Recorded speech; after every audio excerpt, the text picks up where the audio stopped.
Hi everyone, how are you? It's Ingrid from Toronto and I'm back with another Loc update. So I'm dedicating this update to Season Diva #1. Thank you for reaching out. She saw me in another video and said, hey, it'd be nice to, can we maybe have another update? And I said, yep, I'm gonna do one just for you. So this one's just for you. Anyway, here I am, guys, look. Seriously? Look at my hair. So I washed it this morning and I'm doing the same thing I've always been doing. I wash it once a week with a clarifying shampoo and that's it. No conditioner. I don't use any oils, none, zero. I only have one product and it's the clarifying shampoo. Make sure it's a clarifying shampoo so that it cleans your hair but doesn't strip your hair. That's the key. And I washed it this morning and then I did like 7 braids and then took it out and I got this, which I love. I just love it. Can I tell you, I fall in love with my hair more and more every day. This is the best thing I could have done. If you're thinking about it, if you have 4C hair and you've done the natural route and you've, you know, created all the creams and juices and berries and put it all in there. I did all of that too, and I'm really glad I did because it was a wonderful process, but it's a lot. And as my afro got bigger, it became more and more, so I decided to lock it. And started locking this from an afro, and it's freeform, but it's semi-freeform because I separate it. And the only maintenance that I do is separating the hair, which takes 3 or 4 minutes after I wash it, because I get right in there and I wash it. It feels so good. And then I go through and I just separate it. So separating the hair and also checking the very tips every once in a while. Look, I can see my hair now. I can hold it in front of me and look at the ends. Barely, but still I can do it. But if you look in the mirror, you know, and if there's fluff at the end, and that's it. I have no lint, 0 lint. And my hair is light and fluffy. This hair is magic. I gotta tell you, I remember praying to God and asking, just help me to see that my hair is not a problem. Help me to embrace the hair that's growing out of my head. And when I realized that freeforming would give me the freedom that I've been looking for, the flexibility, it would allow me to still have fun with my hair, still feel beautiful. It was like my prayers have been answered and it's just getting better and better every day.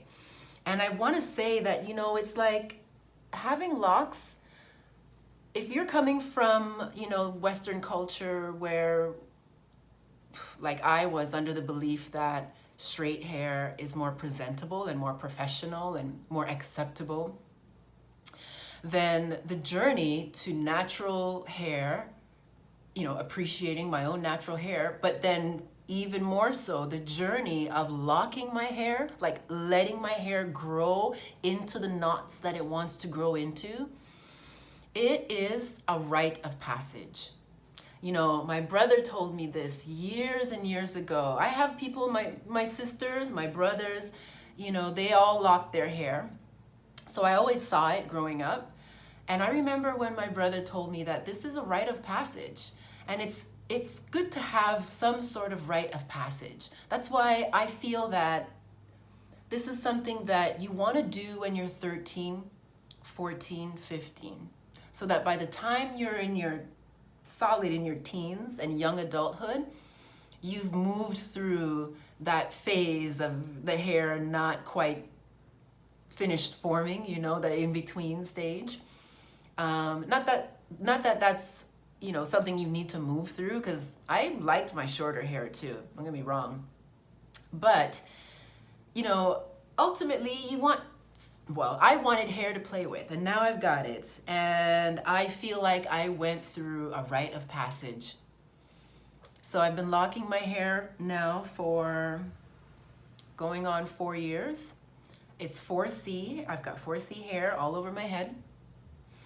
And it is the easiest hair to manage. Guys, folks, people, brothers and sisters out there, the tightly coiled, kinky, nappy, it's a nap. You know, the word nappy, I know it has negative connotations, but it's actually not. When you think of material and you think of suede, suede is napped leather, right? It's leather that's been picked at, right? So it gives some texture. So nappy textured hair or kinky textured hair, coily, 4C. Some people have 4D hair. I think I have like 4D hair.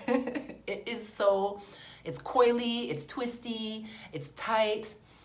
It is a godsend. It's the best hair I could have had, I could have. And it took me my whole life to figure that out. But what are you gonna do? You know, when you're brainwashed and you're mentally conditioned to think that your skin color and your hair texture is negative and ugly and not desirable, then that's what you grow up believing, you know? So I'm so glad. I found so much freedom. I have so much time to live my life. And I wake up like this. There's nothing special that you need to do. You don't need to moisturize. My last video is all about what you need and don't need to do. And can we agree that you don't need to moisturize your hair? And furthermore, oiling your hair isn't moistening your hair. There are maybe 2 oils out of the abundance of oils that's out there that actually penetrate the hair shaft, right? I don't know exactly. I believe it's avocado and jojoba, I believe. But there are very few oils that penetrate the hair shaft to do any service. Other than that, if you're using shea butter or coconut oil or any of the other oils or essential oils, all you're doing is coating the hair and preventing moisture, which is water, from getting into it. And you're drying the hair out. And you're making it heavy. My hair is so light. It dries. I washed this morning at around 8 in the morning, and now it's 5 in the afternoon. Same day. My hair is dry, and I braided it up when it was still damp, fairly damp. I mean, I squeezed out as much water, but when you've got all the oils in there, it takes forever to dry because you've got oil blocking the moisture, the water from evaporating. And my hair is dry. It's not moist. Hair is dry. Say it with me. Hair is dry. So the oils, trust me, I get it, and it looks really great. And you know, when you grease the scalp and you oil it and style it, it's got that sheen and it looks really great. So it's fun to do and you can do it. But my point is that you don't have to do it. It's not necessary. What's necessary and what's needed is self-acceptance. Self-acceptance of the texture of hair, how it grows, how it feels. My hair is so soft. It's soft.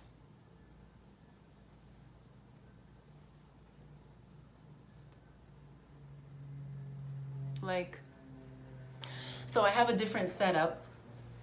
I got a little ring light and I'm using my phone right now. So the screen is really small. It's not big like the iPad that I was using. So I can't quite see everything as boldly as I used to, but I know you can. So I'll give you a little spin around.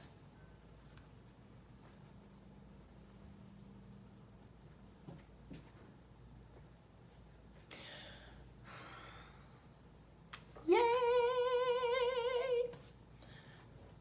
It's so fun watching everyone transition from natural to locked. Is it me or is everyone I feel like, I don't know, maybe it's just because I'm focused on it, but I feel like it feels as though everyone transitioned from relaxed hair to natural. Not everyone, but like a mass of us did at the same time.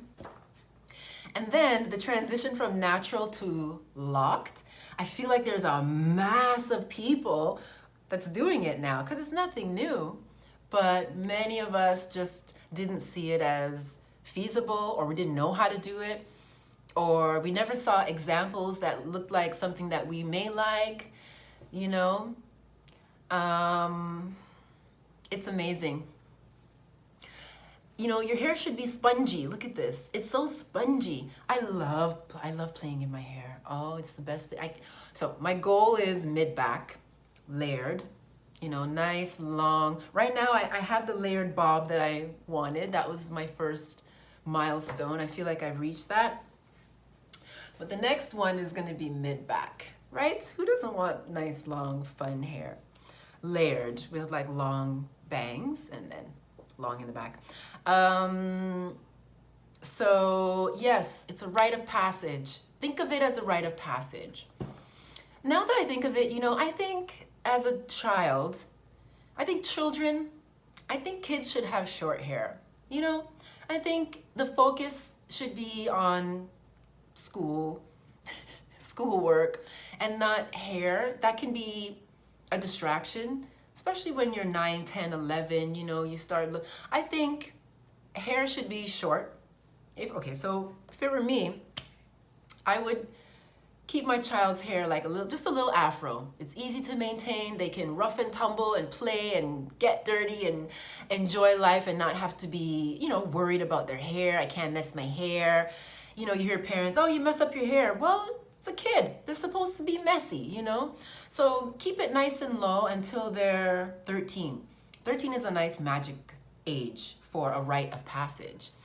And then by the time they're 15, give them 4 years. By the time they're 17, 18, they'll have the hair that they want. Then they can do whatever with it, you know? But they will have gone through that to know the process and understand it so that they can then do whatever they want. They can wear weave, they can cut it off, they can dye it. You know, you got to go through all of that because I did, right? But those are just my thoughts on the rite of passage. Let me know what you think about it because this has been my rite of passage as an adult woman. And it has changed my perspective on life, on myself, on my beauty and what I feel is beautiful for me. And so those are my thoughts on rite of passage. I want to hear yours too. So I want to give a quick warning. I keep hearing, so when you do braids or if you're going to put baubles in your hair, you know, like beads and wire decorations and that sort of thing, be careful, especially, you see, 4C hair, it's delicate, hey? It breaks really easy, which is why it needs to knot up like this. There's power in numbers, right? So it needs to bunch up in order to feel strong. Look how strong, like this hair is so strong. But my warning is that if you use elastic bands a lot, I never use elastic bands to hold my hair. Your hair can hold itself. You can use your hair to tie a nice bun and to keep all your hair. But if you're using elastics, be careful because if you're using the elastic the same way often, you'll weaken the hair at that point. And especially if you use elastics to secure the ends of braids, which I like to do. I don't have an elastic here, but I use the really small, really the tiny, tiny black elastics. You know, you can get a pack of them like 150 for like $2 or whatever. So I use those, but because they're so small, you know, when I braid it, I just put the elastic on and that's it. I don't double it to make it really tight. It feels like that's what, you know, you should do because that's what we know how to do. You double it, right? But don't, because over time you'll weaken the ends. I'm lucky. I actually saw a sad story of a locker who all of the ends of her locks were breaking off and she didn't understand why. Well, first of all, if you started out twisting, twisting, twisting, and then you decided, okay, I'm going to freeform, all the ends are going to break off because you've been weakening it, weakening it, weakening it by twisting it. But if you use those rubber bands and you tighten it, loop it twice at the end, don't. Just, if you get the small rubber bands, all you need to do, put it around it and just leave it and it'll stay. And you won't be constricting your hair and you won't be weakening those ends. Because you want to retain length if you can, right? Yeah, baby. I don't twist. Oh my gosh, this is the easiest. Like, why didn't I do this before? I don't know. But I'm doing it now and I'm really happy. And I just want to thank everyone. I'd like to thank those lockers that came before me in my family and online. Thank you for sharing your advice and your stories and your images and your videos on Instagram and YouTube and Pinterest, because it gave me a lot of insight early enough in my hair journey to then go about getting the kinds of locks that I wanted and not having to try different styles. I mean, let's be honest, this is my second set.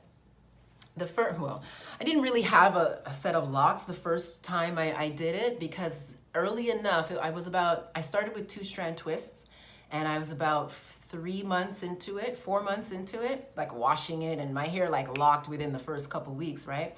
But after 3 months, I realized that the 2-strand twist, it was just too small. It made they started to get really tight, and I didn't know what the outcome would be, but I didn't want to force it. So I took 10 hours and took out, I must have had about 70 something locks. And I took a day and took them all out, washed it, and it shrunk up, and I just went freeform. And if you have the patience, I strongly recommend that you do, because you will never, if you start twisting it and then you want to freeform, you're gonna have really skinny shaft of twisted hair and then a puff of freeform. And it's gonna look like it doesn't match, and you're just gonna wanna retwist it because it's gonna look messy. So to avoid that, embrace that frizzy afro aesthetic of that early stage of locking, so that once you get length, you won't feel the need to have to twist it. You can't see a grid pattern, but I mean, do you need to see the grid pattern? Doesn't it look more full if you don't see the grid and you have a bit of afro? It looks fuller. It looks fluffier, fuller. You should see when I curl this up. Oh my goodness, it is so fun. I'm really enjoying myself, and I want you to enjoy yourself too, and that's why I'm sharing my progression, and I really hope you appreciate it. And it's not easy if you're not inclined, and if you're surrounded by people who twist their hair and that is the norm and that is what's acceptable. You really have to be an individual to go, to do something different and to live your life outside of what everyone else is doing in order to be happy, right? So sorry if you make products for twisting and whatnot, because it's not necessary. But I'm not sorry, because you know what? Good for you, power to you, and there will always be a market for every style and every approach to hair care. But I want to talk to, and my messages and my videos are for those, especially 4B, but specifically 4C lockers, or people that have 4C hair that are still feeling frustrated with knowing what to do with it and accepting that frizziness that is 4C hair. But just know it is your best friend and it is the look for you. Imagine like this, your hair is like a mane, a big, beautiful mane of hair. And to get this look, like this is no product. This is just my own hair that gives me this fullness. Do you know how many products are on the market to give straighter haired and looser curl folks this volume? Tons. So I get it. I've been there. I had a drawer full and a closet filled with products, creams and all kinds of serums and whatnot. So if you're still in that and you're happy with it, then good on you, power to you, enjoy your life. But if you're drowning in products, frustrated with your hair and contemplating freeform, do it, because that is what your hair is meant to do. And if you don't want to completely freeform and you still want to have some control and be able to design it somehow, which is what I wanted, then separate it. But that's it. That's all you have to do. That's it. You can wash it every day if you want to. Don't you want that? And you can sleep on it. You can do whatever you want. And you don't have to feel restricted or in any way tied to a process or a product. You can have that freedom. So, thank you again, Seasoned Diva #1, for prompting this video. I wish you all the best. And if you have any questions, I'm happy to share my experience with you to help you with your journey. Okay? So, all the best, and I'll be back when I'm having another few inches, and I'll curl it up and show you what fun I'm having. So, all the best. Take care.